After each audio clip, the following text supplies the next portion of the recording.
sure it looks okay, right? But no.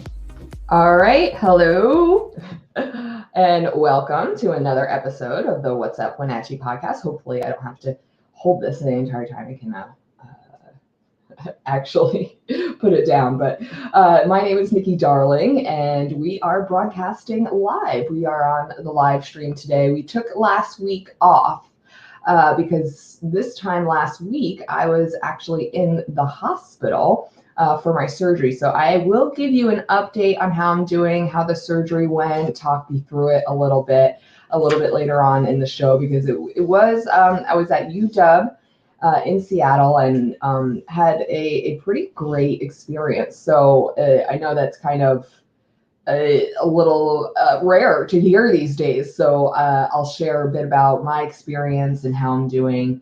I put in the description today that we're broadcasting live from the struggle bus because that is what I have dubbed my house over the past week, because that is where we have been on the struggle bus, trudging along.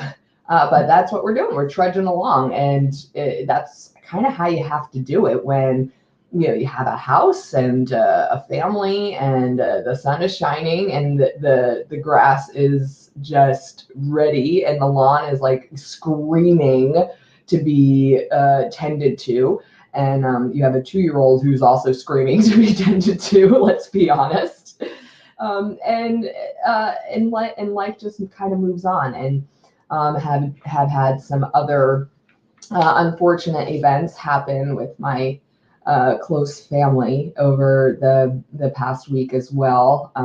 So I want to talk about that and kind of enter into a conversation about loss and like different types of loss, because there are all different kinds of loss, and then how we work through it and how we deal with it, and even on the worst days, like our worst days of grieving, how do we go to bed at night not feeling like a complete and utter failure?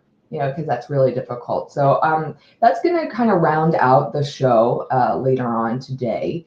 We go until 2:00. But some other topics that we're going to talk about today, we have David Flory from the NCW Economic Development District on today to talk about some Latino and BIPOC grant money that is up for grab for some small business owners. So that's exciting, and he's going to give us the lowdown on that in just a few.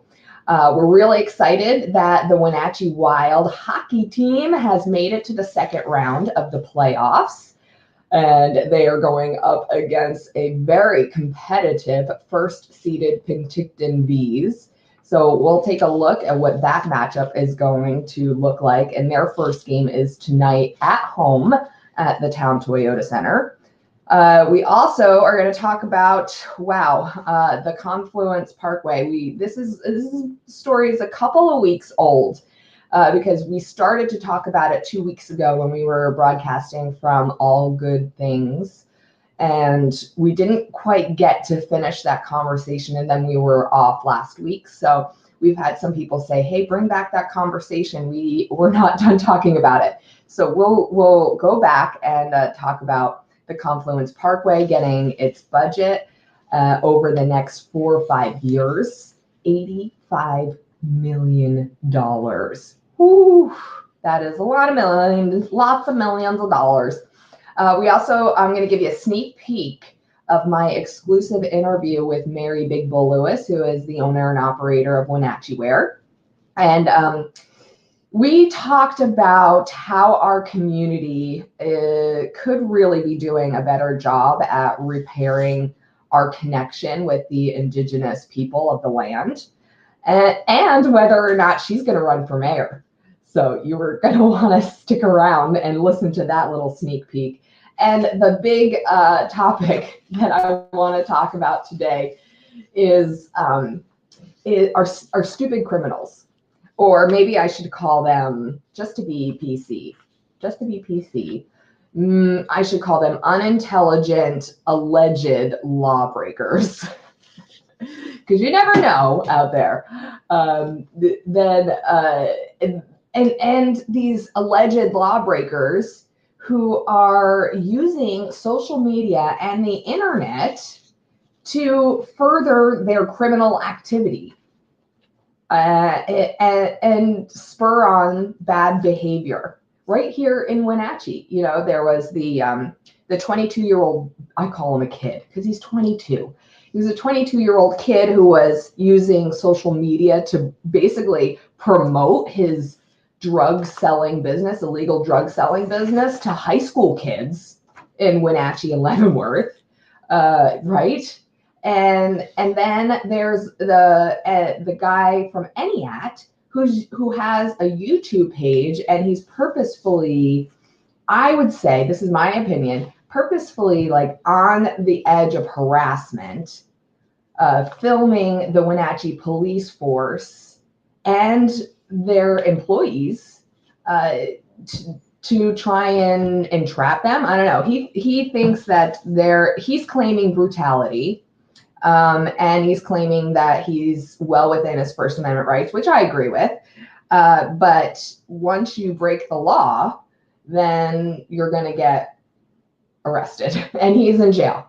So we're going to talk about these guys and react to it. And you can see the interactive text line is right there, 509-795-5602. So you can text in. That comes right to me. Also, whatever platform that you're on, we're on 7 different platforms between Facebook and LinkedIn, YouTube, and Twitch. So whichever platform that you're on, I can see all of your comments and react to it. So we would love some interaction from you today as we go through the program on any of the issues on any part. And we do like to say that What's Up Wenatchee is a completely community-supported program, and we are partially supported by Susie Health Solutions and Wenatchee Insurance, because I do believe that insurance shopping really does suck. And if you go online, once you do that, you can expect that your phone's going to blow up with a bunch of calls, your emails are going to blow up with a bunch of emails, basically till the sun burns out. The products can be really confusing. I mean, what is catastrophic insurance versus full coverage? I don't even know. Actually, I kind of do know now because I went to Susie Health Insurance 11 years ago. Susie and Matt saw that there was a change coming in health insurance, right? And they started helping people for free get signed up with the Apple Health Plan Finder, right? Apple Health. And then they saw some like gaps. People wanted dental, they wanted vision, they wanted Medicare. So Susie and Matt decided to contract with some of those companies to offer those gaps in the coverage. And now here they are 11 years later, still doing that. And they're just really personable people. They're really approachable. You walk into their office, there's national park posters up on the wall. They dress kind of like you and me. And I don't know how you dress, but they're very down to earth, real people. That's the genuine, that's the kicker right there. And they explain things to you. Like I was saying, I know what catastrophic versus full coverage mean because I asked a lot of questions. And when I asked a lot of questions, they didn't make me feel like I was stupid. They just answered them until they were blue in the face, until I was blue in the face asking them. And never, ever did they make me feel like I was stupid. And that really made a huge difference because healthcare and health insurance is really confusing. So just right back in January, they also started doing homes, autos, businesses with their partner Shayla. They're now contracted with a bunch of insurance companies to create bundles that fill in the gaps in those areas too. So you can go to one place for home, health, both get insured with Susie Health Solutions and Wenatchee Insurance. They're both located at 413 North Mission Street or at enrollmentcenter.org. All right, we're going to move right along on the program today. If you missed any of our past episodes, we have an entire archive up on our YouTube page. You just look for at What's Up Wenatchee Podcast. And then right in either the podcast tab or the live tab, you'll see all of our past episodes. If you want to go back and see or listen to any of our season 1 or season 2, because season 1 and season 2 were all just audio episodes, then you can go to anywhere that you stream your podcasts, or go to darlingpodcast.com. All right. So right now, I got to know this guy through my work with the North Central Washington Economic Development District. Last year, I went to the NCW Tech Innovators Luncheon, and I met Alice Brown, who is the executive director of the EDD. And we started a relationship, a friendship actually, and continued on into a kind of a working relationship, because she really loves this medium of podcasting and what it can do to get storytelling out into the community, and tell the stories of some of these smaller businesses and farmers and people out there that are doing really good work in the area, in the district. So and through this, we have worked on several different projects, and I got to learn about this grant that came up. And I think they have extended the deadline for this until all the money is gone, right?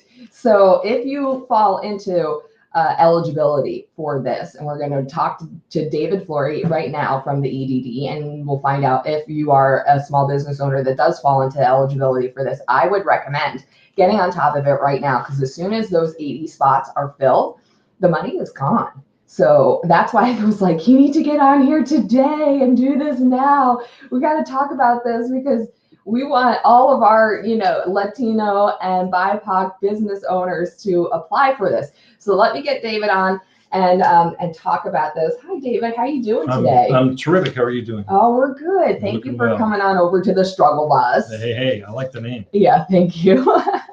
I just need that to get you or it to get a little bit closer. How's this? Yeah, that's great. Perfect. Thank you so much. Of course. So the program is called the Small Business Recovery and Growth Program. Correct. And tell us a little bit about who might be eligible and why they're offering the money. Perfect. Well, it is through the Washington Department of Commerce, through the Latino Community Fund, and they've got the Latino Community Fund obtained this grant specifically for small business BIPOC community folks who've been negatively affected by COVID. That's the important part. Okay. And you have to prove that you've been negatively affected by the COVID-19 virus. So therefore, you've had to have been in business through the virus. I've unfortunately talked to a lot of excited people who come to find out they were not even in business during COVID-19, so they were disqualified immediately. But that is an important point. The whole point is to get businesses back on track, especially struggling businesses, minority-owned businesses who are in hard-to-reach and underserved places. That's really what the focus is. And there are 80 slots available. And the grant amount, you haven't asked me yet, but I will tell you, is significant. It's $11,300. That is pretty significant, Yes. because usually when we're looking at grants, they're usually $2,500, $5,000. Right. Not to say that that isn't a significant amount of money Sure. that could help somebody recover from whatever they're recovering from. However, $11,000 is 2 or 3 times that. Right. So that's significant. That's a big help for anybody, but especially small struggling businesses still trying to catch up. And that's the key. They're catching up from the damages from that darn virus. I first think of the Yogi Grind. Okay. They were the coffee shop right on Wenatchee Avenue, Right. Latino owned, in business through COVID-19, Right. literally closed up shop the end of February. Yeah. Sadly, after winning the Business of the Year award. Yes, right. Ironically, Winning Business of the Year award through the chamber, and then closing down shop. I feel like they definitely would have been eligible for this grant. Oh, absolutely. And I don't know what their financial situation was, Sure. and I know there were other factors involved, because I got to talk with Teddy and Elvis, and they needed some some rest and other things were involved. But if it was strictly a financial thing, $11,000 to maybe get them back on track, I think really maybe we would still be going to Yogi Grind. I don't know. That's hard to say, but well, I'd like to think that would be the case. Yeah. I know. I know, that just makes me like extra sad to think Yes. about that. But I hear that sound from Let's Make a Deal. Wah, wah, wah, wah, wah. wah. I know. But I know that both Teddy and Elvis on that point are off to do other awesome things in their lives. But also Awesome. to that point, I know that there are other businesses, David, that are just like that, in that position, that have made the decision that they're forecasting out 2-3 years, saying it's going to take us 3 years to get out of this hole that Sure. COVID put us in. Right. And maybe this grant could expedite that process. Absolutely. Absolutely. That is a weight off of a business owner's shoulders. Certainly. As a business owner myself, Right. I know that could make or break not just your business, but you as a person. Right.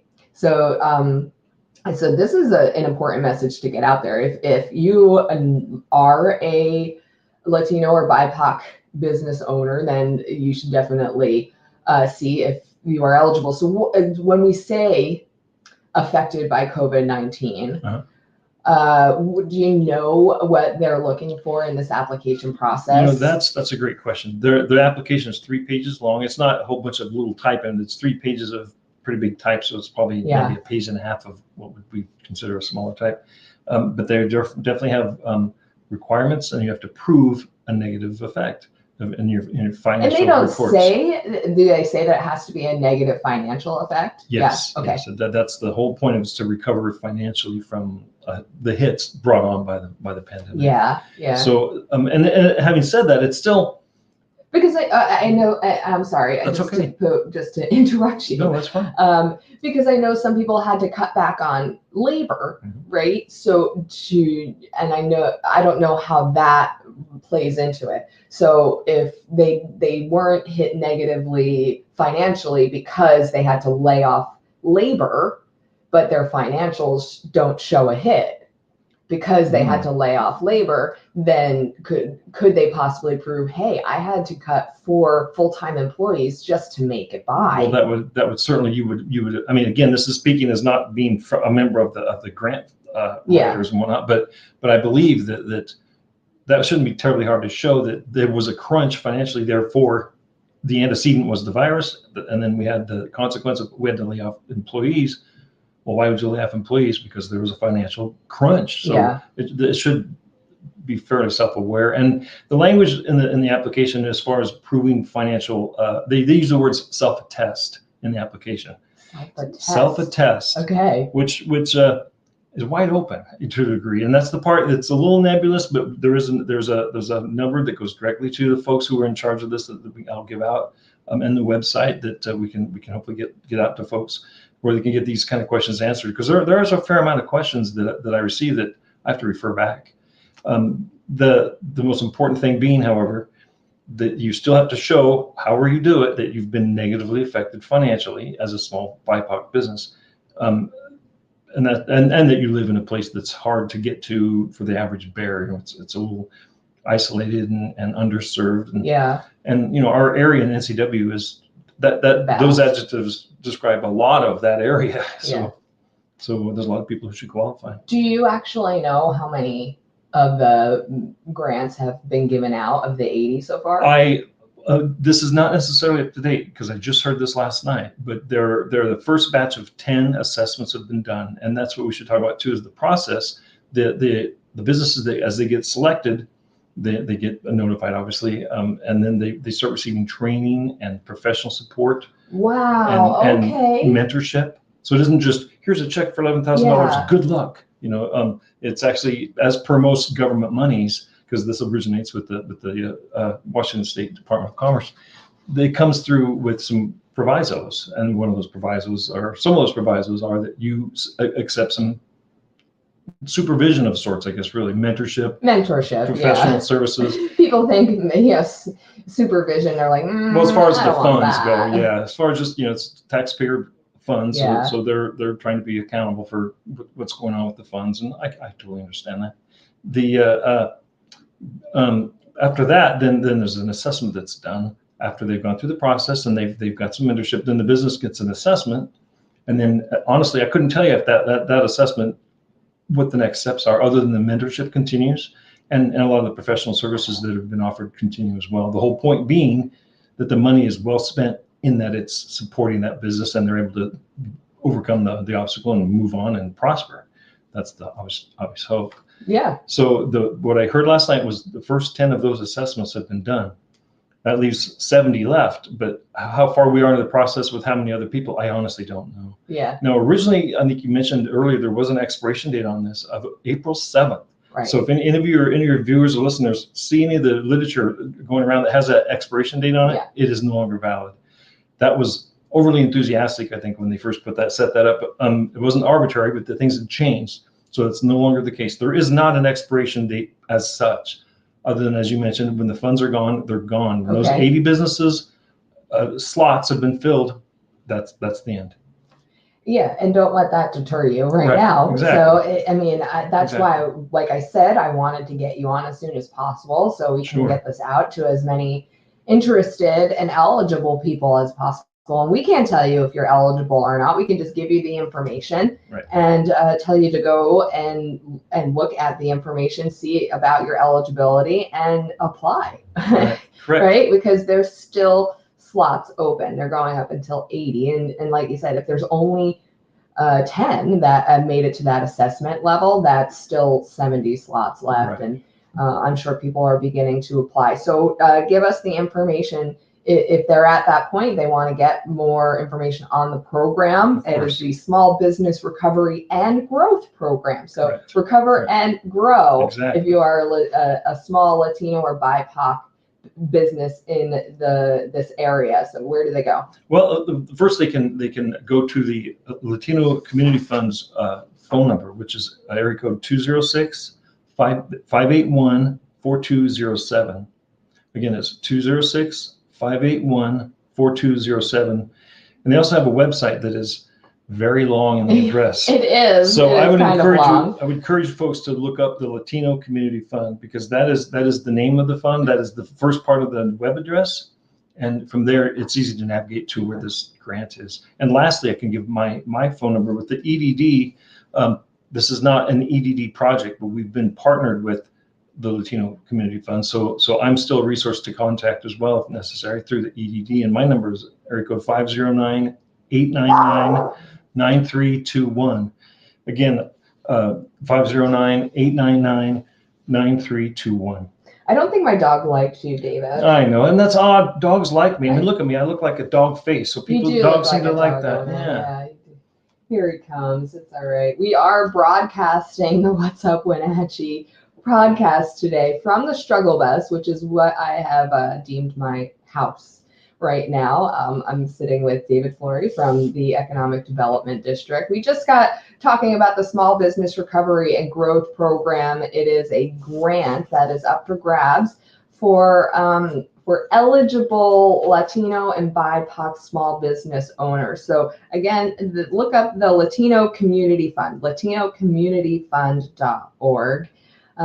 David, thank you so much for coming out and joining me on the Struggle Bus. So absolutely, and hopefully the journey's short on the Struggle Bus. And no flat tires on the way. But real quick, can we just make sure that everyone understands BIPOC with that? You know what? I really actually meant to ask you to define it, because I know that not all people know what it means. Sure, and it's actually a fairly recent term, as I understand. It's being shortened in some places, but BIPOC are the initials for Black, Indigenous, People of Color.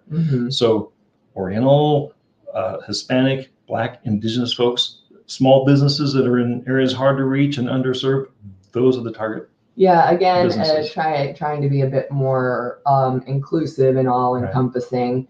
Right, and especially if they owned a restaurant or a service industry that required people to come in that was shut down. I mean, these are target businesses. If you have a small service station, I mean, you certainly could be eligible, but but it might be harder to prove a real financial struggle during COVID. People were still driving, but I hate to say that and it discourages a lot of folks, but there are people do need to think about, service industries that literally were closed down or nearly shut down because the people just couldn't come. Yeah. Yeah. I know that it was, yeah, it doesn't seem like it was that long ago, but it wasn't that long ago. and it's still kind of fresh in our minds. I feel like we're still really we need programs like this because we're still clawing our way out of it. Right. A lot of us are. Well, it's an event that is going to define the early part of the 21st century. We're going to have the before the pandemic and after pandemic applied for the rest of history to this point in history. So we shouldn't be surprised that we're all still wrestling and struggling because we're still trying to figure it out. But I know. And, I look at, and I get to talk to a lot of different people, and we were almost forced into a world where people were telling us what kind of world we needed to live in for so long. So now that we're past that, it seems as though the people are like, I'm going to figure out what kind of world I want to live in now. I'm going to make that world. Right. So I actually see a lot of positivity out there, especially in our own community. I agree. People trying to bolster up and figure out how to get from where we are right now to where we can have this community and this society that we're not so ugly towards each other and towards ourselves anymore. Right. So I actually feel pretty hopeful. I'm cautiously optimistic. We use a government term, cautiously optimistic, and here's why though, because what happened, of course, because of the pandemic is everyone was sent home to work. And so we already were in little pods at offices and whatnot. And then we got pushed in even smaller confines into our homes, even less socialized. So my fear is, I like you, I'm very optimistic, but I know at the same time, we've been so isolated for so long that it gives us the chance to do a little bit of a social reset as far as how we reach out and who we reach out to and be more deliberate. That's a great thing. But I also worry that people now are going to feel less inclined to do so. I'm fine by myself. Now we'll have a nation of islands instead of that's the only. But what's wrong with that? Well, I think you're right. I like that you said that we're being more deliberate, and the word that I like to use is purposeful. Purposeful, excellent word. Yeah, but deliberate is also very good. And people to live on their island and want to isolate. What's so wrong about that? Let them. That's true. We've actually built processes and ways for people to be actually do that more efficiently and actually have a meaningful sustainable effect on the rest of their society and their community right from their house. Right. Well, the ugly underbelly of that, unfortunately, is, and I don't have to tell you this necessarily because you're going to recognize right off what I'm going to say, is that allows for people's isolationism to grow prejudices and reinforce stereotypes that they've not opened themselves to experience the reality because they're stuck in their own little world that they've built of their opinions and experiences. And so when they have a worldview that is one way, it might good or bad, right or wrong, it's harder to change that if you're not willing and open to go out and experience other things, and other people and other experiences be open to their experiences and learn from those. So that's my only concern in the isolationism is that just like on a national level, isolationism can breed pretty extreme views, and that's my only concern. Wow, that's thought provoking. That's a really deep thought. I love that. Well, that's just me. It's because it's a Monday today, I guess, or excuse me, Friday. No, Holy Friday. cow! I'm time traveling all of a sudden. That was a pretty deep thought for a Friday, and I like it. Except for I misspoke about the day of the week, but other than that, I'm doing great. And I don't think that you're wrong. I actually don't think that you're wrong if we do. But with as I'm going to talk about a little bit later on in the program, the internet and social media has opened up the world, especially through COVID and the sharing of content and how people share content online. We're going to see how criminals are sharing content online to advance their criminal enterprises. It happens that these are the less intelligent batch that you're Right, the less intelligent ones that are doing it and getting caught. I'm sure there's people out there who are doing it and doing it successfully. Sadly. But I will continue to support podcasting, right? And say that even here in our own community, even if you haven't left your house since 2020, this podcast can reach you and it can educate you and inform you and entertain you, but also give you some expanding viewpoints on what's happening out there in the world. Absolutely. So it's not impossible, but you have to be open to it. And again, purposeful, to use your word. You have to be purposeful. Yeah. It's not an accidental decision. You have to decide that this is what you are going to do. Man, well, that was a nice little unexpected conversation, which I appreciate. And one time I'm going to get you on here. We're going to actually talk music. Oh, because David is a really good musician, and we don't have the time to talk about it today. But I want to get you on here to talk about your band. That'd be terrific. You wouldn't get me to shut up, so it'll be interesting. I know. That's why I need to block out a bunch of time. You're going to see your bandmates this weekend? I am. I'm going down to pick them up. We're going to be rehearsing Sunday. We don't have the shows we had booked. We had to cancel because we lost our drummer. So we're kind of starting over to a certain degree. But our new drummer's doing great. In the last 2 weeks, he's got half the set learned. So we're off to a great start. You're on your way. Yeah. All right. Well, have fun. Yeah, absolutely. If you need something to listen to in the car, you can always listen to the past episodes of What's Up Wenatchee. Just as a suggestion. I'm sure I will. Actually, that's a long drive, so I'll have a lot of time to listen. All right. Thank you, Nikki. Thanks, Appreciate David. your have invitation. a great day, and we'll talk to you soon, okay? All right. So you guys are watching the What's Up Wenatchee podcast. My name is Nikki Darling. Actually, it says I'm David Flory. I'm not David. I am Nikki Darling. I'm the host of What's Up Wenatchee, and we are going to be continuing on until 2 o'clock today. We've got a lot more to talk about. Chris. Hey, Chris is our Safe Light guy. He jumped on to one of our platforms, and he said, "Hey guys, hello, hi." So you could do that as well. Bye, David. So you could do that as well, wherever you are, Facebook, or YouTube, or Twitch, or LinkedIn. You can go into that comment section, post a comment, it'll come right to me.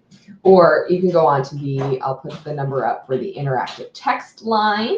You can text in to 509-795-5602. And you can text in, it'll come right to me as well, and we can interact. I really want to get some more interaction as we go on. And don't forget, it is the LatinoCommunityFund.org if you need more information on that Latino BIPOC grant money that David and I were just talking about. Coming up, we're going to talk more about the Confluence Parkway project. The Wenatchee Wild are advancing into the playoffs. I've got a sneak peek of my interview with Mary Big Bull Lewis of Wenatchee Wild. And we're going to talk about stupid criminals using the internet to get caught. They tried to use the internet to advance their ongoing criminal enterprise, but they actually got caught. And then, of course, I will give you a rundown of what is going on in North Central Washington over the weekend. We are broadcasting live from the Struggle Bus today. And I'm going to round out the show today talking about loss and grief and how we deal with loss a little bit.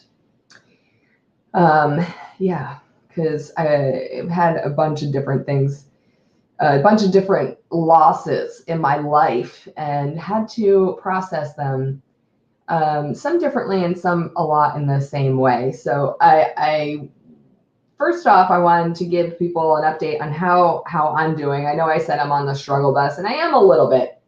I have to admit, I am on the struggle bus a little bit.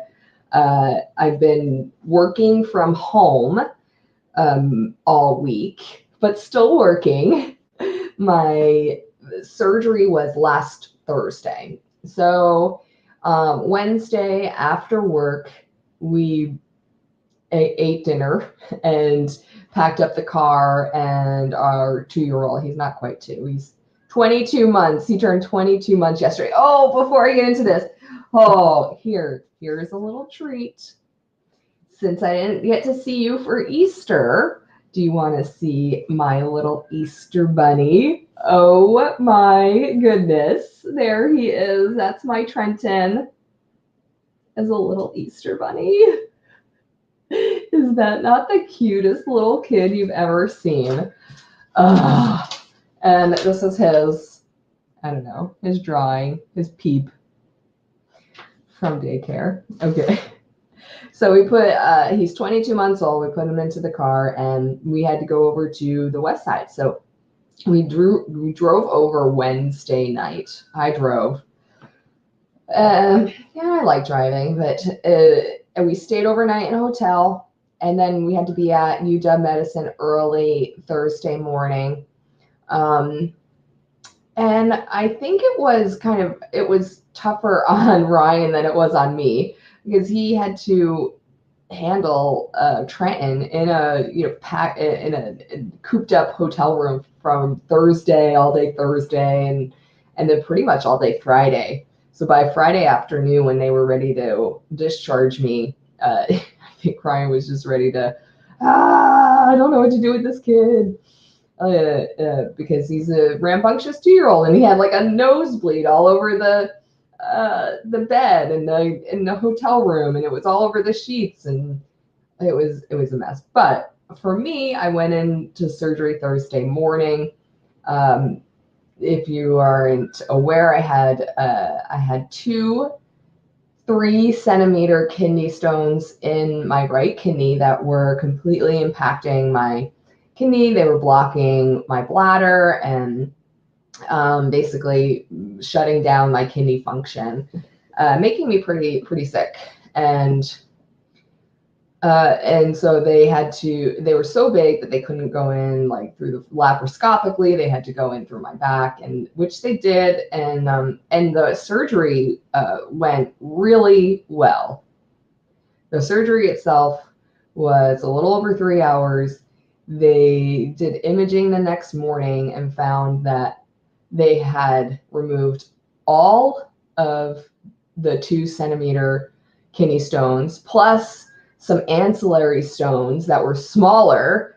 So they just said the kidney was just riddled with stones all over, and they got rid of all of them. And all that was left was just like this ring of dust that would be naturally filtered out of my kidney. It was just amazing to get that news, because I have been dealing with this since last summer.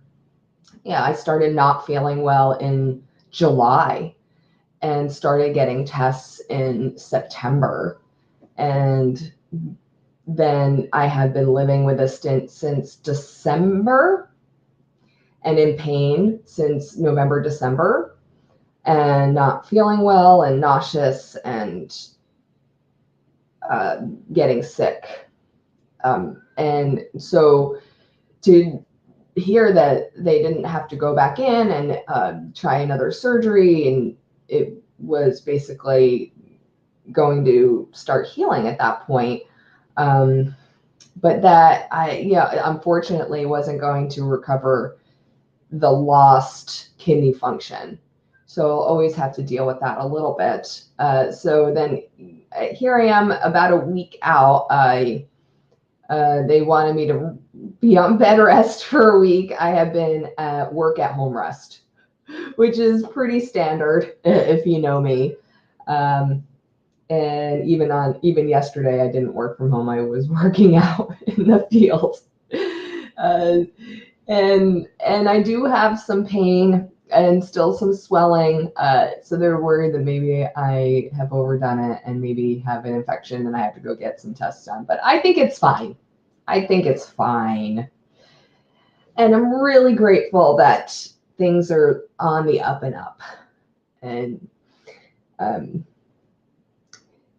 in the interim, however,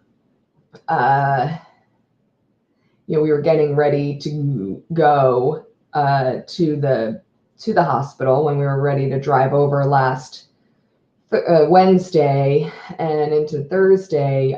We got some news that was very upsetting, and I knew something was up, and I knew something was wrong, and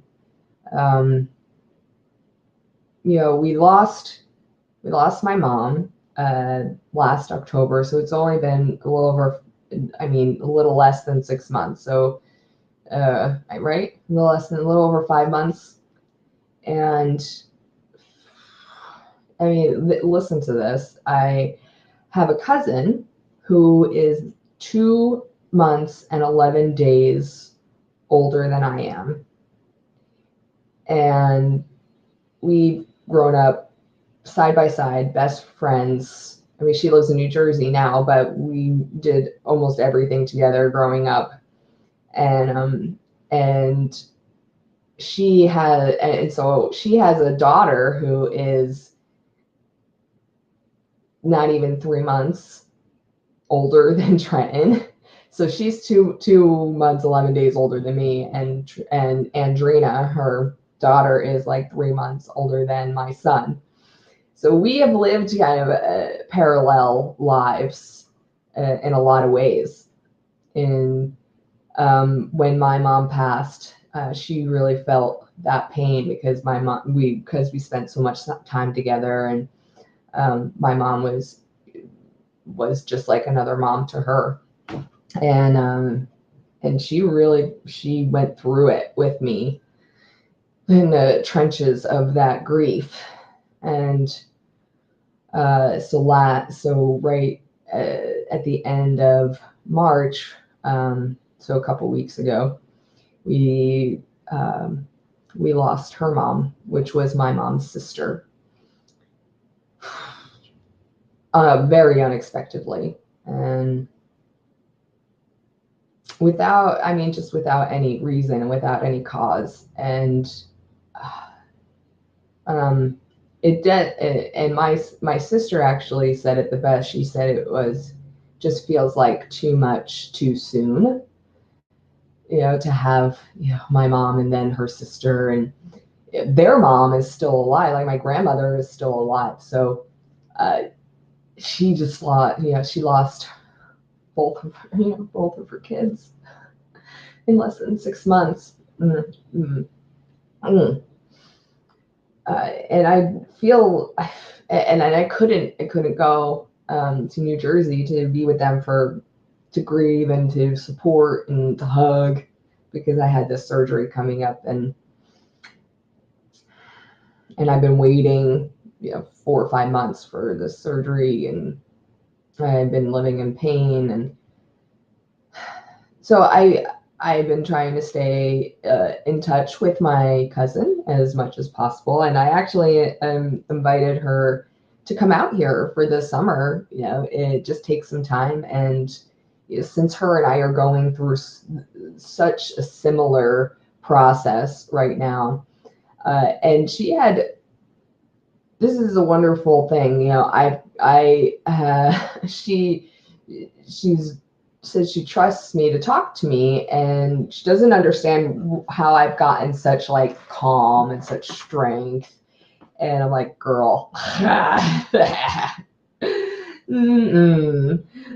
like you saw me holding it together, but when I go home and the door shuts, you didn't see me huddled down in a puddle of tears in my kitchen floor, because I didn't know how to handle or process the grief or the loss or the feelings or the emotions. And so not everybody is strong all the time. You can be strong some moments, but not every moment of every day is going to be you being Superwoman. You can't. And you're gonna feel like you fail a lot. Fail yourself, fail your kids, fail your husband or your partner or your job or your community or your family. Like, you don't think I felt like I failed my family because I couldn't get on a plane and go to New Jersey and be with them to help them mourn or help my cousin mourn her mom because I had to have this surgery done when 5 months earlier she was there with me right by my side every step of the way when my mom passed. How do you process these things? How do you still feel like a good person when life gets in the way? How do you still feel like a good person when life gets in the way? You deal with it. And every decision that I make, I try to have a pure heart with no ulterior motives.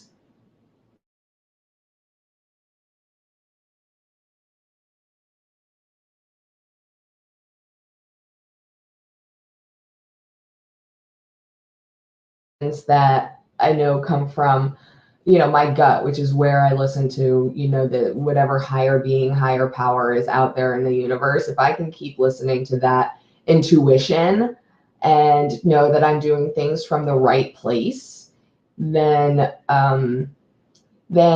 continue to do that, then time is going to pass. And then when I look back and look at things in hindsight, I can't have regrets and I can't look at it in a negative way, because every step of the way I did what I thought was right. And every step of the way I had good motives. And every step of the way I did my best.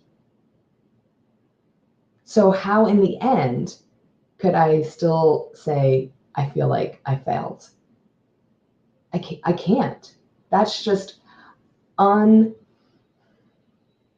unfair pressure that I put on myself, or I feel like society puts on me, or tradition or obligation. Tradition and obligation. Oh, that's a whole nother show, guys.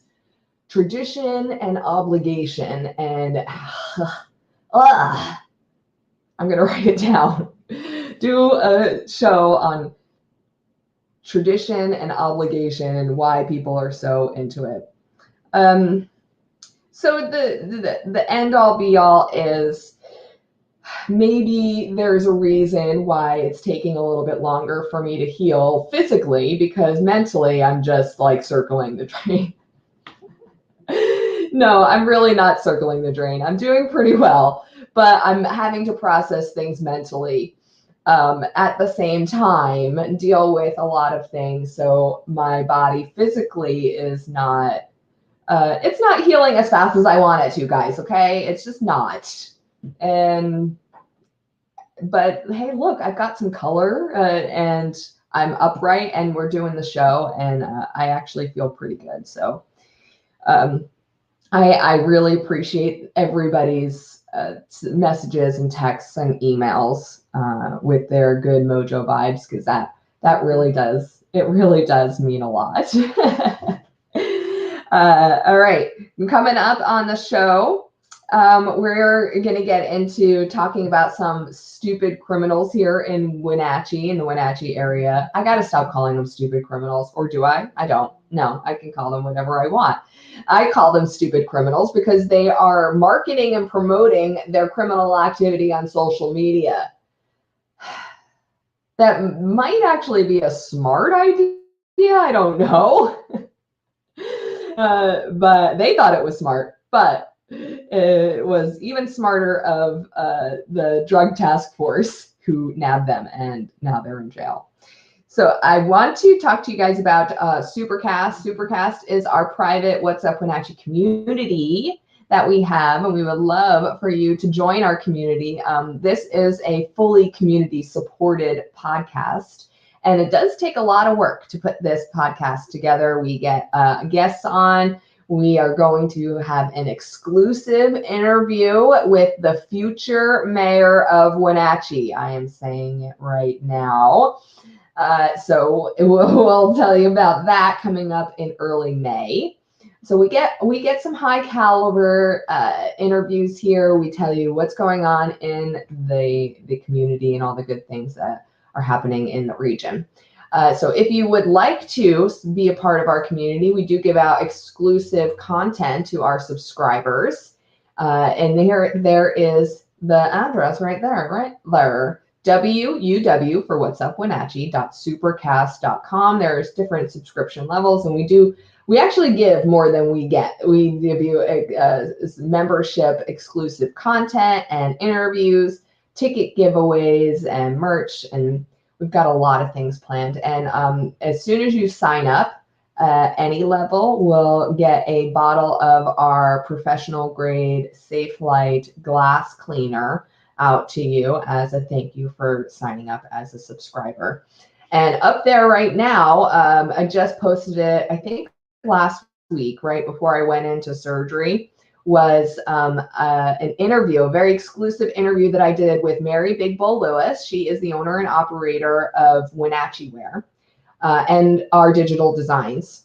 And she is the executive director of the nonprofit IRF, the Indigenous Roots and Reparation Foundation. 2 businesses and a nonprofit. She is busy. So I've got the full exclusive interview where we talked a lot about how, as a community here in this region, we live off of Pisquosa original indigenous land, and how sometimes we don't do enough to kind of repair those connections with the indigenous people, and don't do enough to respect the indigenous land. And then obviously I asked her, what can we do? And so it was a really great, enlightening conversation. So if you are part of the What's Up Wenatchee Supercast community, you have access to that full interview. But I wanted to give you a little sneak peek because I had asked her a couple of different questions, including if she ever considered running for mayor. Here, take a listen.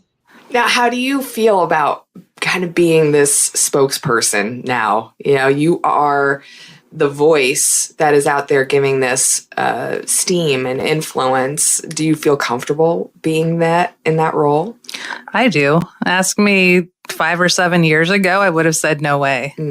But it's all a part of healing process. And again, being authentic. When you're passionate about something, it shows when you speak about it. I used to think I'd have to have things scripted to read, but I don't like to read from scripts, and doing that, it's just easier to just talk from the heart. So having more Indigenous people on more nonprofit boards or town-wide boards, what kind of impact do you think that would be? How would we kind of see that on the other end? How is it going to influence decisions being made? It's going to influence just voices being heard, different perspectives, different reasonings of why things are important. And your perspective is more focused on the preservation of the land and its culture and its and anything else other than that. That's our main focus, and just partnerships and building community. I've been asked to be on so many boards. I'm only one person. Yeah. So I have to find... With 2 businesses and a nonprofit of your own. Yeah. Well, it can't just be you. Like you said, you have a 12 board members that are out there and passionate about your cause. So, just spread it around. But I think, I don't know, I'm gonna call it right now. I think we're going to see a Mayor Mary in the future. I doubt that. Don't laugh. You are a very ambitious, smart, and savvy person. So, I think I think that could totally be something in your future. So if that happens, just know that I said it first, okay? Oh. Now, how do you feel about Mary Big Bull Lewis, owner and operator of Wenatchee Wear. And if you want access to that full interview, it is really an awesome interview, almost a half hour long. She gave me a lot of time. We talked about so many issues, not just Wenatchee Wear and our digital designs and the philosophy behind their art and their work, and how they had their art wrapped on Blink transit buses last year, but also those issues of getting more connected with the indigenous people into the community as well. Really, really good stuff. All right, I want to start talking about the Confluence Parkway just for a couple of minutes here, because Wenatchee, this is going to be a big, huge project over probably the next 4 or 5 years. It's expected to receive $85 million, if you haven't heard. So it got some funding through the Senate. It released its proposed transportation budget, and the transportation package is called the Move Ahead Transportation Package, and it is going to give $85 million over the next 3 years transportation budget cycles for the state, $28 million from 2023 to 2025, another $47 million from 2025 to 2027, and then another $10 million to finish up the project from 2027 to 2029. And they are actually looking to break ground on this pretty soon. And I tried to reach out to the mayor's office to get him on to talk about this, because the last I really heard him talk about it was way back during the State of the Cities, and they were still trying to secure funding for this project, and also some bills need to go through the appropriations and some other things through with Chelan PUD, which they did. They had some ceding of the land that they needed, and that happened, where they didn't cede the land, but they switched. They did a swap of land so that they could build that parkway. And then now they came out with this big funding package, $85 million through 2029. So it looks like that it is a go. And I think the big issue as we move forward from May through November, as we get our candidates for the upcoming mayor, is not whether or not this project is going to happen, because this project is going to happen, but they want to actually see where the money is going to, how it is being earmarked, and how this is going to affect the traffic in our area during the length of the construction process. So I know that there were some people who really wanted to talk about this. We always will have a forum for you to talk about your issues. So if you want to, you absolutely can. We have the comment section here, but also the interactive text line that you can text in as well. I mean, they're excited that this is going to be taking place. For me, okay, like selfishly, once this is all finished, I have to admit, I will benefit. I will benefit from this parkway, because it will, I'm always wanting to go midway. There needed to be like a midway parkway. I mean, we get along just fine, I think, without one, that we have been. But if we're looking for progress and expansion, and we see the population levels are increasing at about 1% every year. So over the next 10 years, we're looking at an increase of about 10,000 to 11,000 people moving into this area. yeah, that's going to affect traffic, and I mean maybe half that moving into East Wenatchee as well, if they have the same amount of expansion. So, having the George Cellar and the Otabashan are fine, but having the Confluence Parkway, having it midway, will eventually, now this is a long game, eventually relieve traffic, I believe. But in the interim, I think it's going to affect downtown, and I'm sure that Rosa and the Downtown Association are wondering how it's going to affect the businesses in the Downtown Association. So we will continue to keep an eye on this as time rolls on, because it's going to be an issue. It will, I guarantee it. All right, there's a lot going on this weekend. We are going to do a rundown of all the things that are happening in and around the area throughout the weekend. I do want to give you a heads up, something that isn't happening this weekend, but it is happening a week from today, is the fundraiser for the wellness place, which is the Wine, Women, and Shoes. And that's a pretty fun night of buying and auctioning and looking at everybody's outfits and shoes, if you're into that kind of thing. And it's all for a good cause. Wellness Place helps people who are going through cancer treatments, and they give them like food, nutrition, gas cards, things and resources while they're going through cancer treatment. So wonderful organization. It is a nonprofit organization. This is their biggest fundraiser throughout the year. So you can get your tickets. Just look for the Wine, Women, Shoes here in Wenatchee. And it is a week from today. So that's why I'm giving you a heads up now. It isn't this weekend, but you want to get your tickets and get your shoes. You got to get those shoes ready, right? And it seems like there's going to be a lot of good prizes up for grabs for that night. Okay.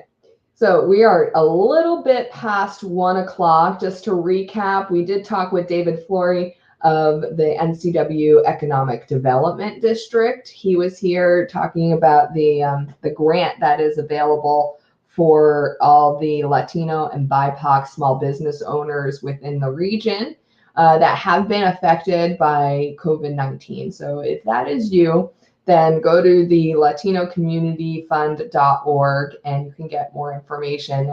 It's pretty significant, over $11,000 in grant money for those that are eligible and can apply. And it's not just money, it's resources and mentorship. So you can go and get more information there. And if you missed that, once this is over, you can watch the recap of my conversation with David.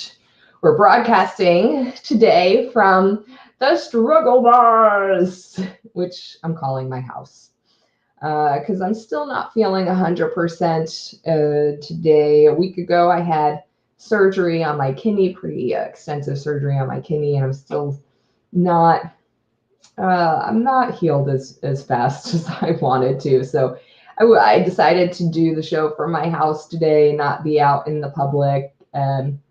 But I am loving people interacting. You can go into our comment section or our interactive text line, which is just below. Let's talk about the Wenatchee Wild. I'm so excited for them, but kind of, I don't know, I have lots of anxiety for them too.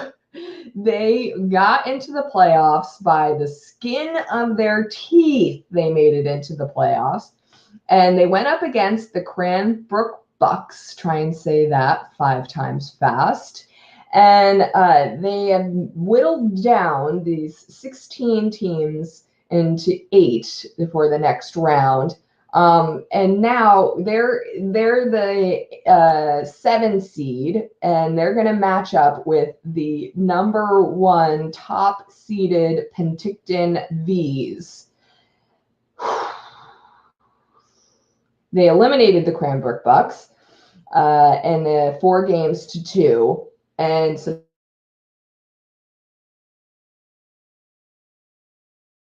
they're home. They've got the first 2 games here in Wenatchee tonight and tomorrow, and then it's going to go up to Penticton for a pair of games Tuesday and Wednesday, and then if they need it, they'll be back at home. So they need our support, guys. This is like the Penticton Bees are a tough team, and who cares what seat they're in, right? We've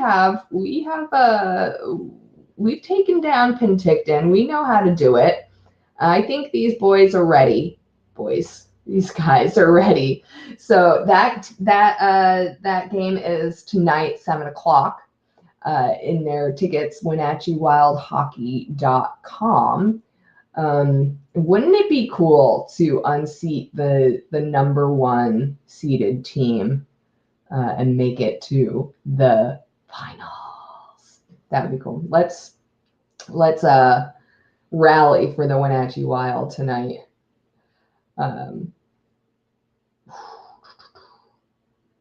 All right. So I know I almost wanted to call up Edgar from the Wenatchee Police Department. He's the captain over there, Edgar Reinfeld, because I talked to him a couple of weeks ago, and we had him on talking about the police forces training on diversity, equity, and inclusion, and then this story comes up. I was reading it this morning. My son was watching Elmo every morning. Elmo. I'll show you again. Look at the cute face. Yeah, everything is Elmo now with him. And so I was watching this YouTube video. And I was like, what am I watching? And it was this first person real life video. And this guy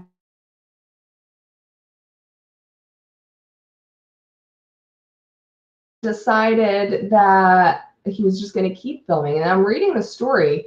He seemed like he was being like harassing and like rude and badgering, and then he was asking for the sergeant, and then 3 police officers came out, and I'm not briefed on the law, but apparently this is a man who's from Entiat, and he believes that he is a what is the term they're using, a First Amendment auditor. And I've actually never heard that term before, First Amendment auditor. So he went into the police department, and he's been doing this a lot, just filming his interactions with police officers and claiming brutality and harassment, and that they are doing illegal activities and doing things outside of the purview of the law. And also claiming that he is not doing things that are outside of the purview of the law, and that he's within his rights. And apparently he had trespassed onto police property in the middle of the night, and he got caught and he got put into jail, and then complained that he got caught. Because there was no signs claiming that parking lot or area, fenced off area, was part of the police property.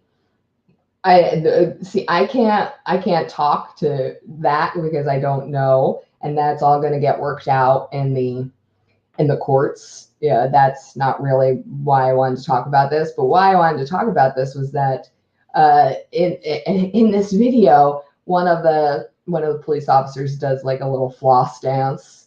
He's just trying to kind of de-escalate the situation, because they were explaining that there really is there's no reasoning with somebody like that. And I don't mean to laugh, but a lot of the times that that is the case. There's just no reasoning with them.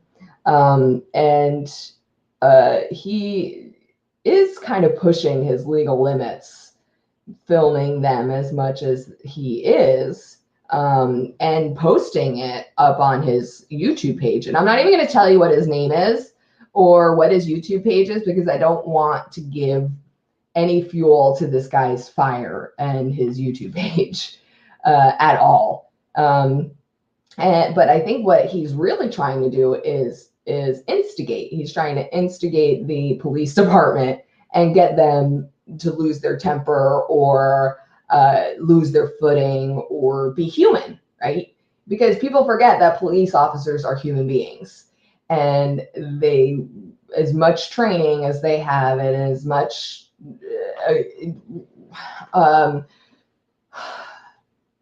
as many seminars or whatever you can do, we're still human, and you are going to push somebody to their breaking point at a certain point. So even a police officer needs to be removed from a situation at a certain point if they're going to lose their cool, I guess. That would, I don't know what the protocol is, but that would be my guess. And this is what this person is trying to do. They're trying to push, poke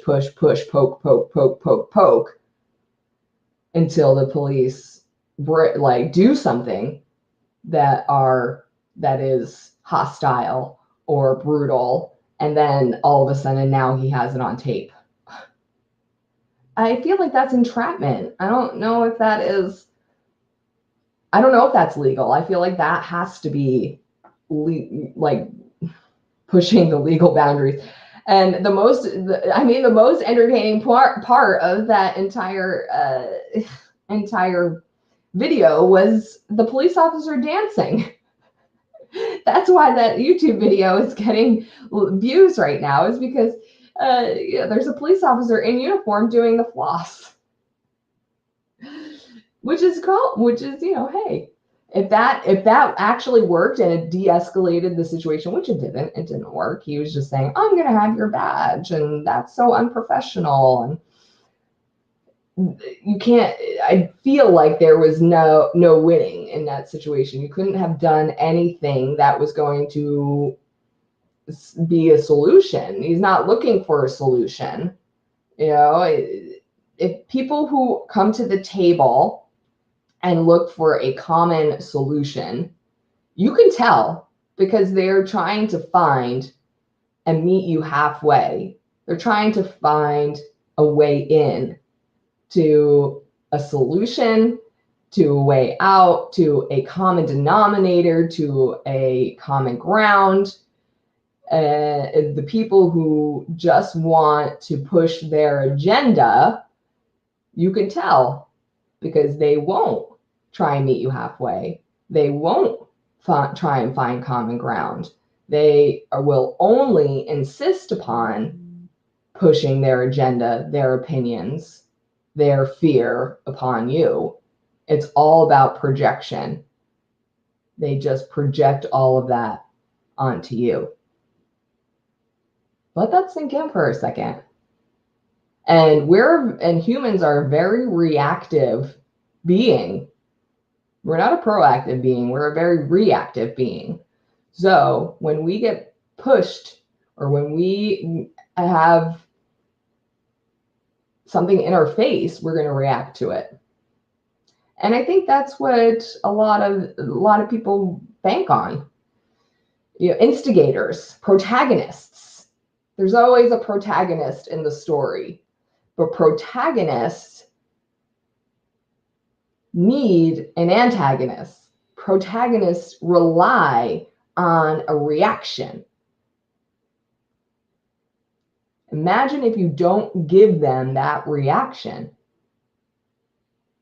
This is a different experience, but imagine if you got, and this happens to almost all of us, rumors, the rumor mill. Imagine if there was somebody out there who claimed you did something that you didn't do that was really terrible, and then started telling everybody.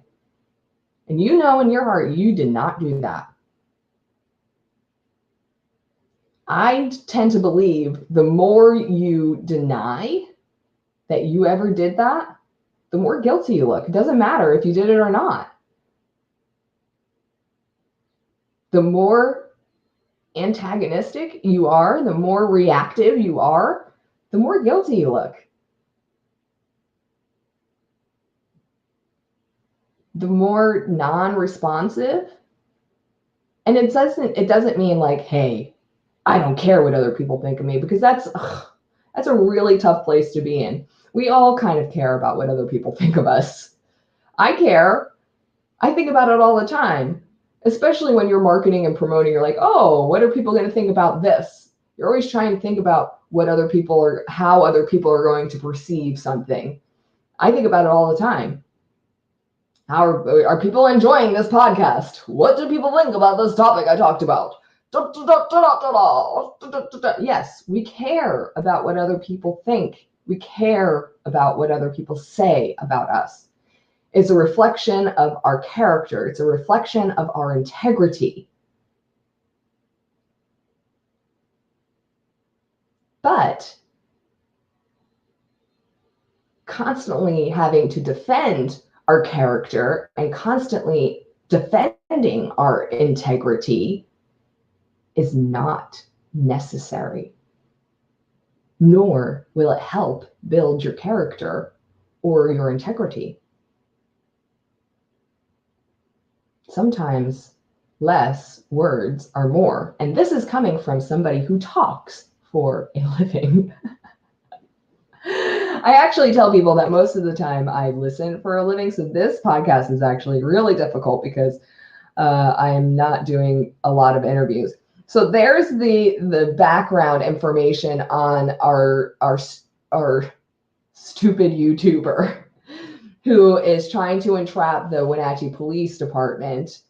And you know what? Maybe more information is going to come out, and maybe they really have been harassing this guy, or maybe there is some police brutality going on. I don't really know, but all I can see is this one YouTube video.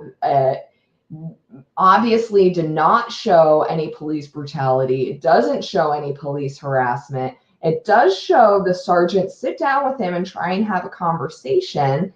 And it does seem like they handled it fine, like a police officer should handle it. So the second means of using the internet to advance your criminal enterprise here in our local community was this 22-year-old kid. I call him a kid because he's like, if you're 22, you might as well be a kid. Blake Wallace. He's from here in Wenatchee. He got taken down by the drug task force. One, you're a drug dealer, okay. Not saying that is a good thing, but you're a drug dealer. That's bad enough. Two, you're selling illegal drugs to underage children. That makes you worse. Three, okay, maybe I'm being judgmental. No.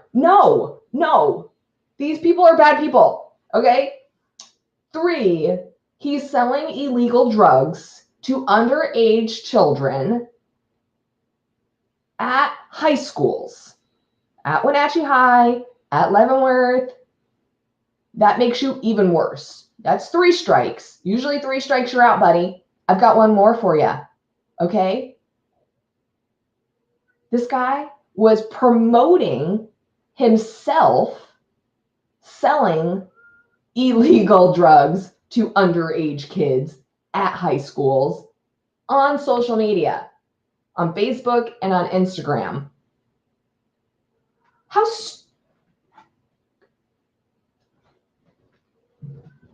Why?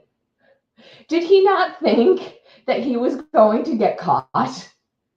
Like, did he think that was, okay, I have to give it to him for being a little bit entrepreneurial. Like, did he sit down with a business advisor and write a business plan and go, here's my illegal drug business plan. here's the business model, here's the structure, here's the financing, here's my marketing and promotions plan. We're going to promote ourselves on social media. That makes sense because that's where all the kids are. Like, who's your main demographic? Oh yeah, let's, sell these, I don't know what they were doing, the THC, so pot vapes, pot-laced vapes.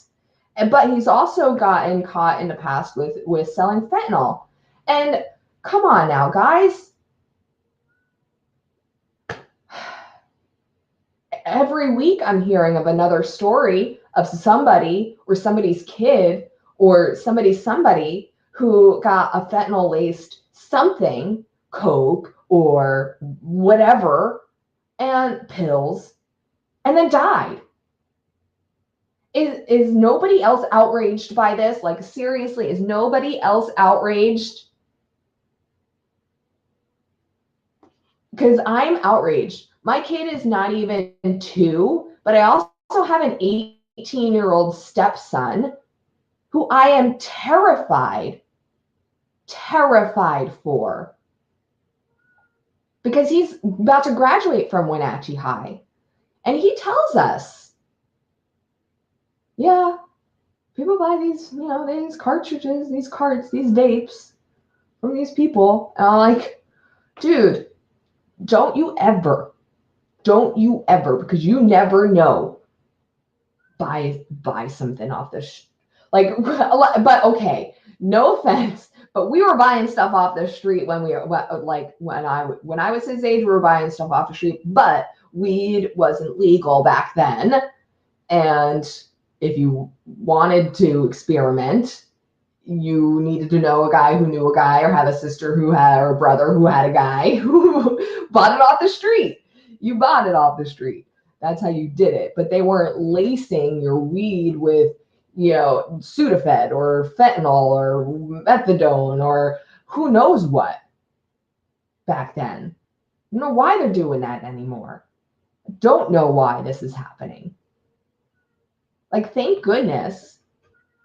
I'm going to say it. Thank goodness that we have legal weed, and at least one thing can be regulated. I know it doesn't help these underage kids, but maybe it's saving adults' lives. We're not, anybody who is partaking isn't getting anything that they don't know what's in it. So back to this rope-a-dope who's putting up ads on Facebook and Instagram to high school kids to sell drugs. And the worst part is 1, 2, 3, 4, you're out. Okay, he's a drug dealer. He's selling to underage kids. He's selling to high schools. He's now promoting himself on Facebook and Instagram. Now, the 5th strike, you're out, is that the fact that he didn't even hide the fact. It wasn't even using slang names or some kind of secret code on Facebook or Instagram. It was he was just out there. So I don't know. I don't think that there is the law that sets the precedence for this. Hey, this guy is just saying he's going to be out in the schoolyard selling these weed-laced cartridges. What do we do about that? We know that this is going to be happening. We know that this is illegal.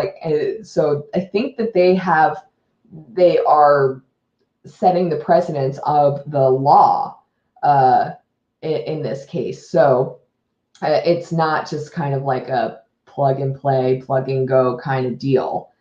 So this guy was arrested because they had to observe him buying THC infused products and then delivering them directly to the juveniles for profit.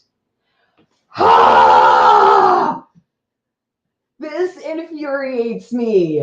It just, okay. Oh my God, it makes me so mad. so mad because they actually had to watch him buy it, follow him, and then watch him sell it to a kid. Totally dangerous. What could go wrong? What could possibly go wrong? It's not enough that the guy is saying, I'm going to sell drugs to kids and advertising it with blinking lights on social media. No, we have to actually watch him physically hand over the drugs to an underage child and see the child hand him back money. Give me a break.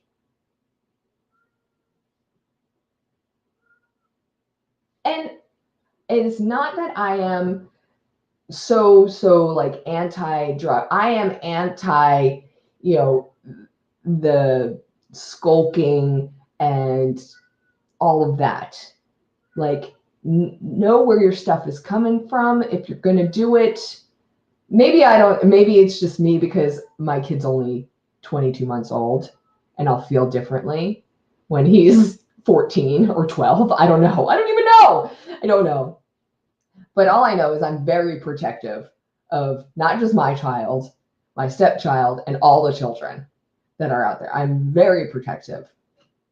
So the fact that there was even a child or an underage kid involved in this transaction, again, what could go wrong? Ugh.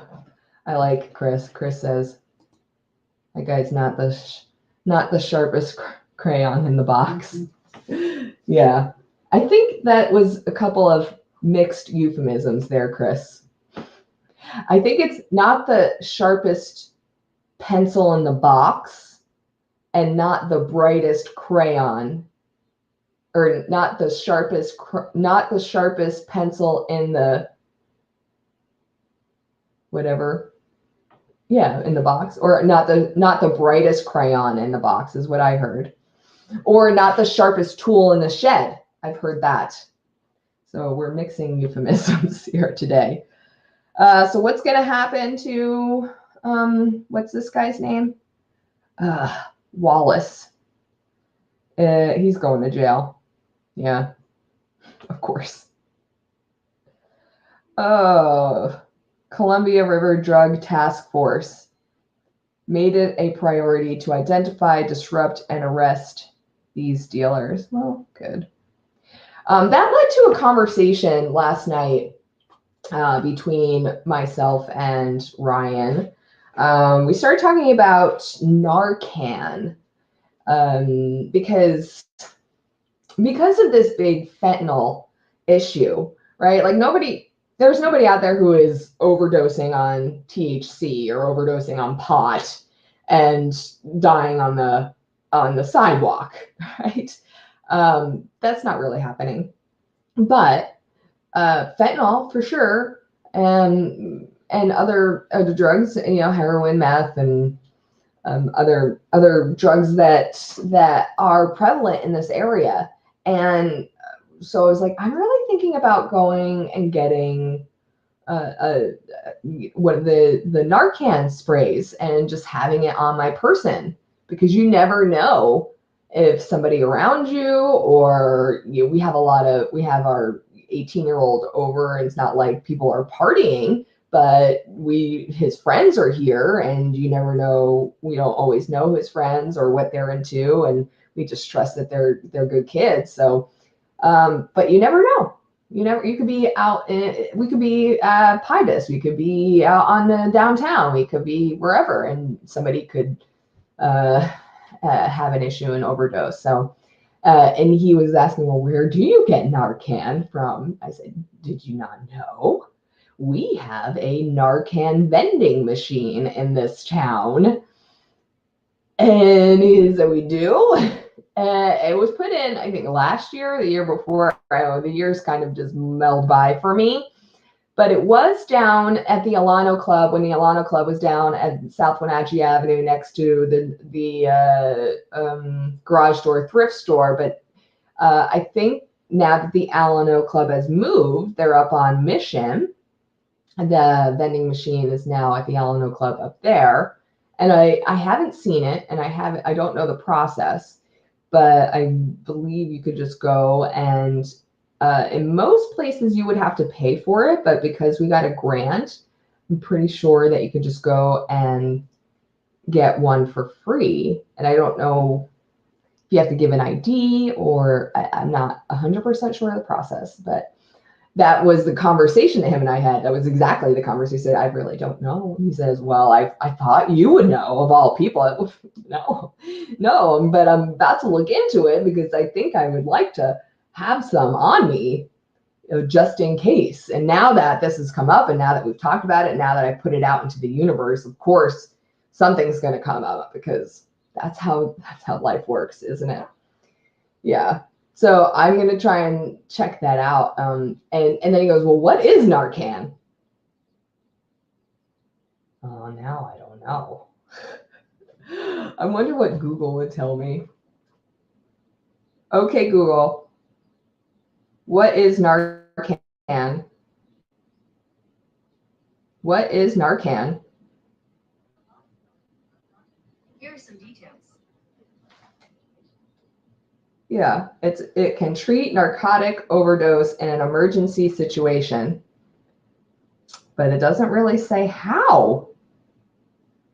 Naloxone is the name.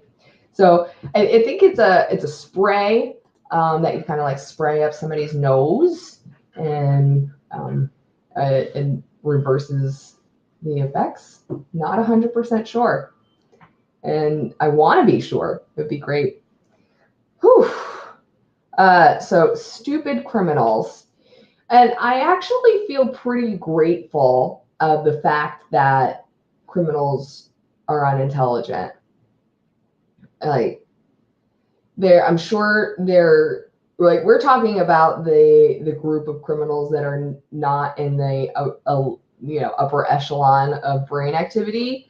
So those really smart ones are going to be extremely harder to catch, because they know how to cover their tracks, right? Or they know not to advertise themselves on social media that they're going to be selling drugs to underage kids.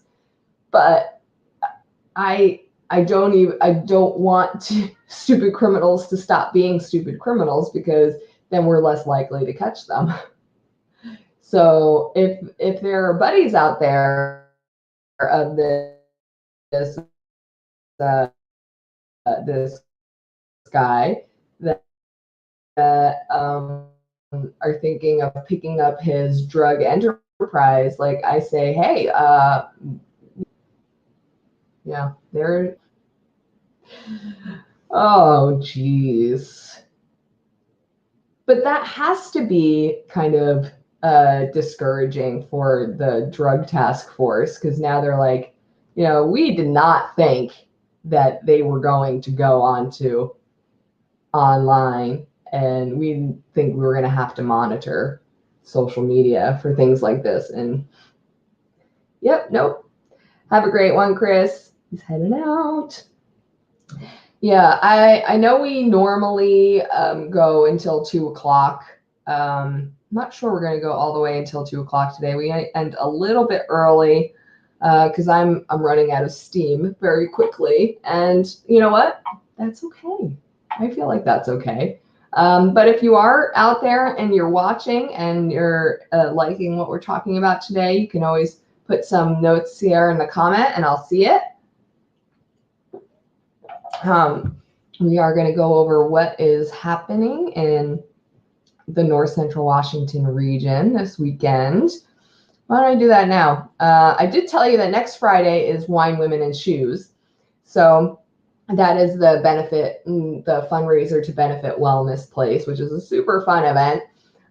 They do a live auction and they do a key to the closet. And if you want to know more about it, I did an entire interview with Julie Lindstrom, who is the outgoing executive director of Wellness Place last year, leading up to Wellness Place, we did a great interview talking all about the services of Wellness Place and how Wine Women Choose is the biggest fundraiser for them throughout the year. So go back wherever you see your podcast or stream your podcast, look for season 2 of What's Up Wenatchee. It's an audio only podcast with me and Julie from probably April of last year, because that was about the time. So next Friday is Wine Women Choose. So if you want to buy your tickets for that, you're gonna have to get to it pretty darn soon. We got music at Pybus Market tonight featuring Darnell Scott, a little bit of blues, a little bit of R&B.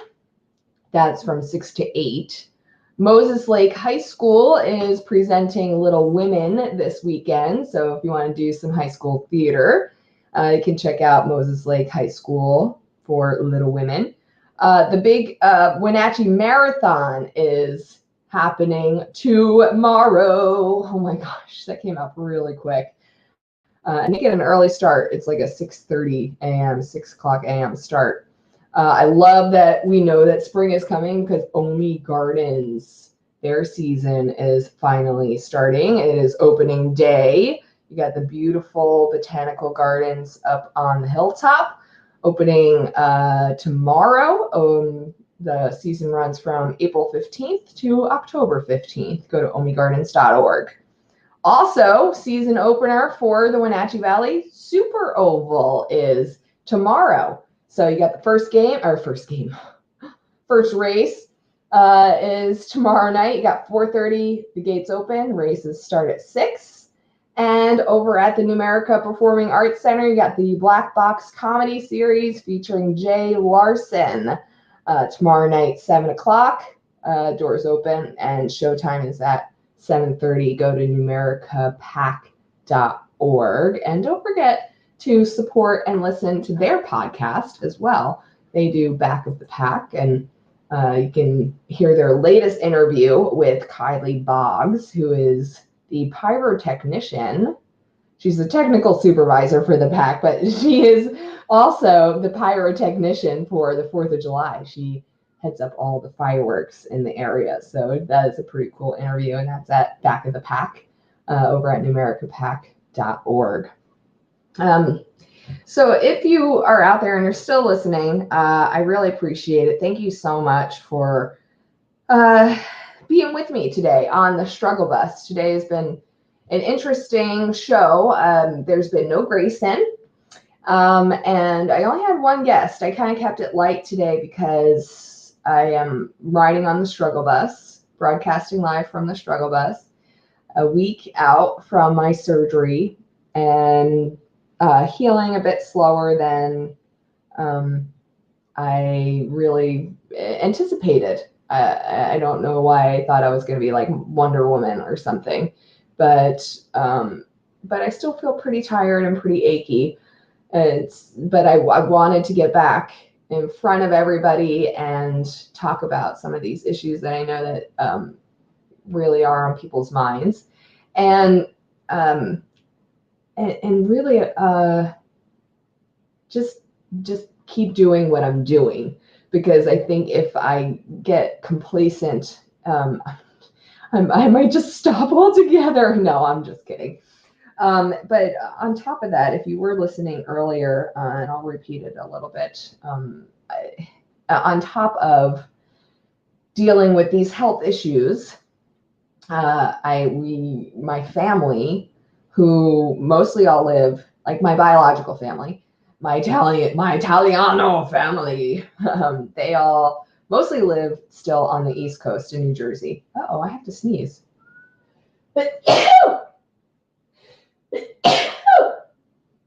You can't fake that on a live show. So they all live on the East Coast, and so when we have something big happen in our family, or loss or something, it's hard. That's the hardest part about being away from them. Is I haven't been feeling well. I know that my sisters really wish that they could be here, just come over, bring a meal, or help me clean, or watch my kid. And I know that's hard on them. And,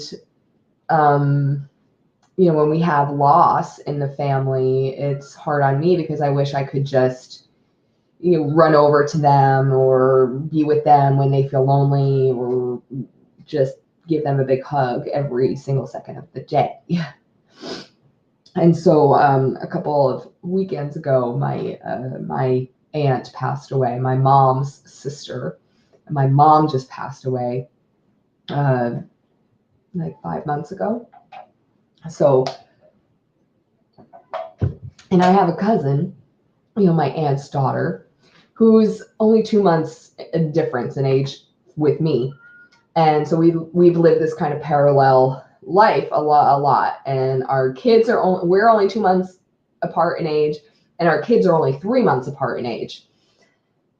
And then our parents, our mothers, pass only 5 months apart from each other.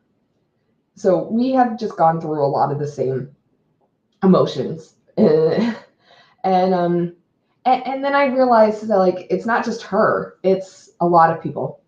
Over the span of time, we might all go through things at different times in different ways for different reasons.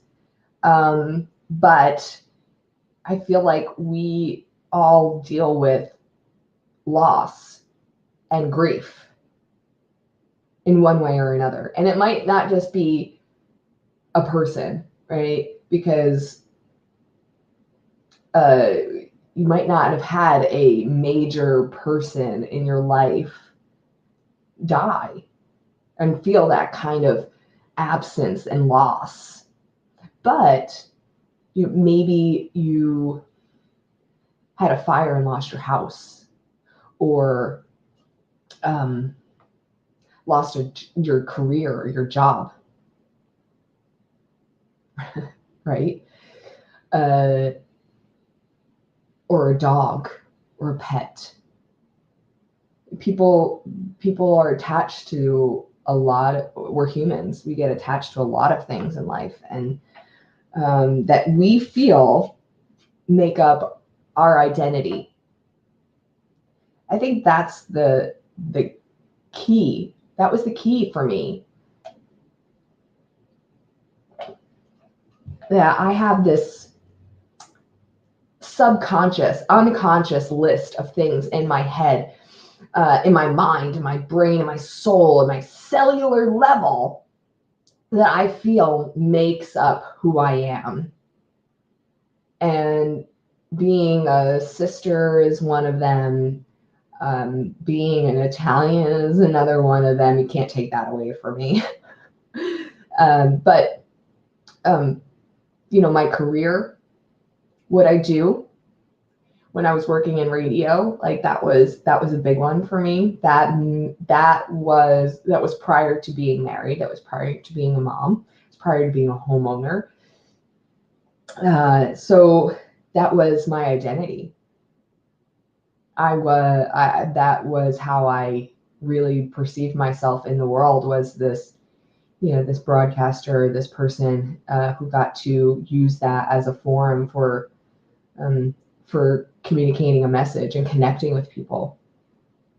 And I really thought that was the only way that I was going to be able to do that ever, or that I would be good at doing that. So losing that, a job or career can be a huge loss, and you have to grieve that. And I know a lot of people who went through that in COVID had to reinvent themselves. When you lose a pet, I other things that I felt like made me who I am, or have changed the perception of who I am, like my mom passing, like becoming a mom, and then my mom passing was just a mind mess up, right? Because all those identities. I didn't think I was going to become a mom. Now I'm a mom. Now I have to incorporate this as a new part of my identity. And then being this daughter and having this mom who was my best friend, And that being a part of my identity, and now I'm lost. I feel lost without that. Whew. Yeah. So loss can come in a lot of different shapes, forms, sizes. That has been a big learning curve for me over the past 6 months. The past couple of years, definitely. Whatever kind of bereavement or grief you are experiencing, you can't really predict, what thoughts or feelings or sensations are going to arise. It's such an impossibly hard time when you're in that mindset. Maybe this huge sense of loss is just going to leave us numb. Some people go through that. Maybe there's just this endless sadness that envelops you. Maybe you feel waves of anger. Whatever arises, the pain is going to feel intense. And you might even wonder if you're going to get through it. Or if you're going to go back and feel like the same ever again. Probably not. I'm here to tell you that you're probably not going to ever feel the same again.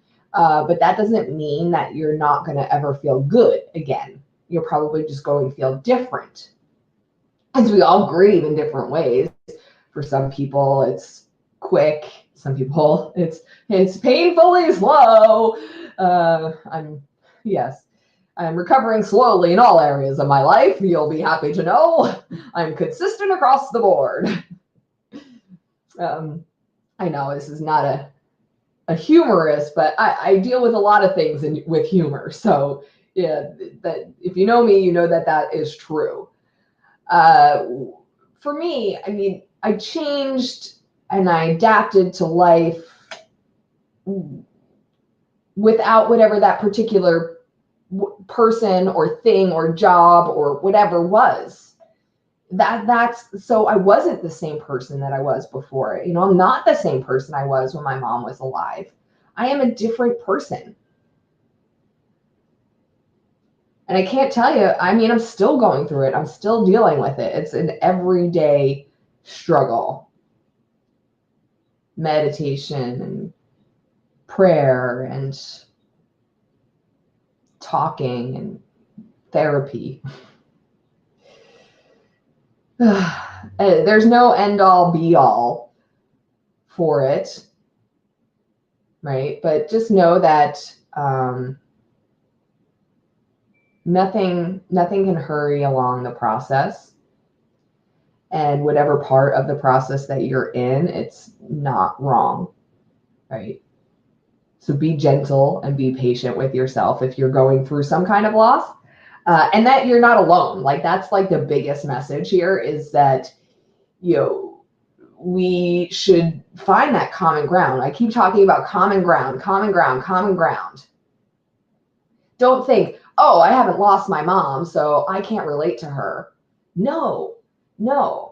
If you look at your life, I'm sure you have felt some immense grief or loss. So you just, find that common ground. It's called empathy. And that is what is going to be, like David and I were talking about earlier, that's what's going to be bringing us together. That purposeful connection of we are not alone. You are not doing this alone. Whatever stage of the grieving or loss process that you are currently experiencing, you'll know how torturous the bombardment of thoughts, emotions, memories can be. It might also feel like you are going through a unique sense of loss. But the thing about grief is that it is a universal experience. Everybody goes through it to varying degrees at different times of their life. It is worth remembering that you are not alone.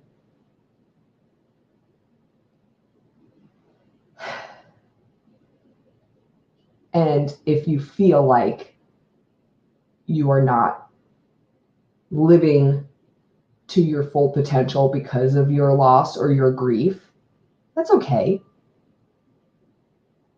There were days right after my mom passed where I couldn't remember if I fed my son dinner. I just couldn't remember because I was in a fog. There was just a fog. I would end up crying in the shower in a puddle on the floor. My husband didn't know what to do with me half the time. And I would go to bed and I would feel like a failure. I would go to bed and there would be that I was the worst part about my own grieving, because at the end of the day, I'd be like, oh, I didn't do enough. Oh, I was a bad mom. Oh, I failed my kid today. Oh, I failed my business today. Oh, I failed my husband today. Oh, my house is still a mess. Who cares? Who cares? I showed up. I woke up. I'm alive. I woke up. I showed up. Whatever I did that day, whatever it was, I can't even remember now. So why was it so important back then? But I showed up. Whatever I did that day, fed myself. Apparently I did feed my kid. And then there I was at the end of the day, put my head down, survived. Sometimes surviving is success. I'm going to say it again. Sometimes surviving is success. And success looks different on different days. Be gentle with yourself, okay? Maybe that helps somebody today. I don't know. Maybe I'm just babbling to myself. I really hope not.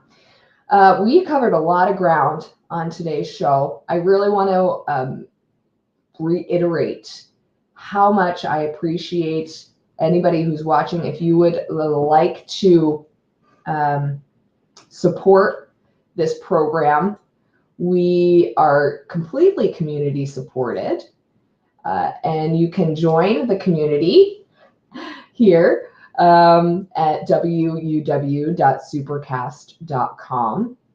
And we're going to be back out in the community again next week.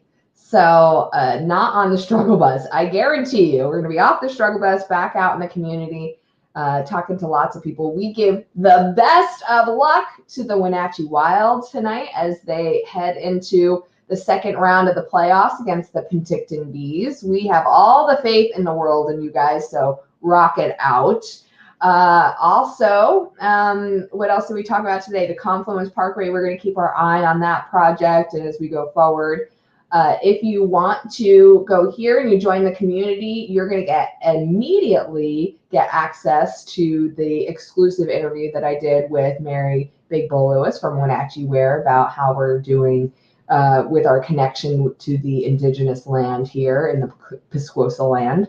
So you could check that out. And I want to thank David Flory from the Economic Development District who gave us the information on the Latino and BIPOC grant for small businesses in the area. And this is, I always get at least one call during the show. And this is my doctor's office. I actually probably should take that, but that would be kind of a weird thing to do. So I'm not going to do it. Oh, they couldn't have waited just another minute. Oh, of course. And then we talked about dealing with, loss and grief. So I really hope that everybody has a wonderful weekend. It is nice out today. This is going to be the nicest day of the weekend. Tomorrow will be about in the mid 50s, but then we're seeing a 50% chance of rain on Sunday. Lots going on in the North Central Washington area, and we're gearing up for farmers market that's about to start in less than a month, I think.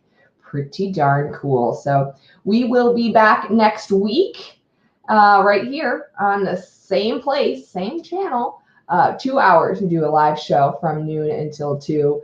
And if you want to catch up on any past episodes, then you can go to our YouTube page, which is at What's Up Wenatchee Podcast, or check us out on Spotify. We put up our past video episodes up on Spotify for podcasters.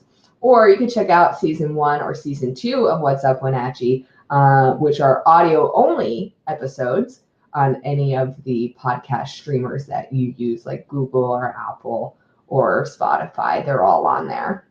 And if you want to be a part of the podcast, you think you have a story or a person that you think should be interviewed, you can always get in touch with us through our website, darlingproductionswa.com. And I'm at Nikki at darlingproductions.com. All right. I hope you have a wonderful weekend and a wonderful week. And we will be back next week for another episode of the What's Up Wenatchee podcast. Peace out, everyone.